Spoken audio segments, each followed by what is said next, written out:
আজকে তোমাদের সেই মন্দিরটা দেখাবো যে মন্দিরটাতে আমি এখন কাজ করছি। এই মন্দিরটিতে যে কাজগুলো তোমাদের দেখাবো সেই কাজগুলি আমি অনেক আগে করেছি, কিন্তু এই কাজগুলো কোনো রকম ভিডিও করা হয়নি সেই সময়। তো চলো আজকের এই ভিডিওর মাধ্যমে আমার পুরনো কিছু করা কাজ তোমাদের দেখাই। যেমনটা এইখানের কাজগুলি আমি অনেকদিন আগে করেছিলাম, তো এই কাজগুলি অনেকদিন পুরনো হয়ে গেছে।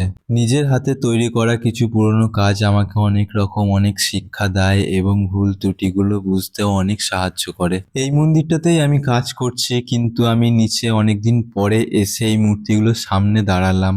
আমার নিজের হাতে তৈরি করা এই মূর্তিগুলোর সামনে এসে একটা কথা ভাবছি মনের মধ্যে, যে এই মূর্তিগুলোর সাথে কতটাই না টাইম কাটিয়েছি। আমরা তো অনেক জায়গাতেই কাজে যাই, সব জায়গাতে আলাদা আলাদা রকমের ভাবনা চিন্তা নিয়ে কাজ করি, সেমনি এইখানের কাজগুলোও কিন্তু একটা আলাদা রকম ভাবনা চিন্তা তখন নিয়ে কাজ করেছিলাম। তোমাদেরকে এই মন্দিরের সমস্ত কাজ দেখালাম, তোমাদের কেমন লাগলো সবাই অবশ্যই কমেন্টে জানিও। আর এখানে করা সম্পূর্ণ কাজটিতে শুধু বালি আর সিমেন্ট ব্যবহার করা হয়েছে, আর কিছু কিছু জায়গা আছে যেখানে রড ব্যবহার করা হয়েছে, আর ভালোভাবে ফিনিশিং করার জন্য ওয়াল পুটি ব্যবহার করেছি।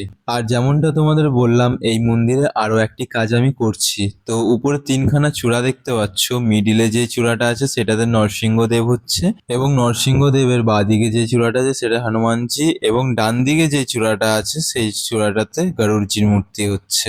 ভিডিওটা আর বেশি বড় করবো না, দেখা হবে নতুন অন্য কোনো ভিডিওতে। এখনকার মতো টাটা, ভালো থেকো সবাই।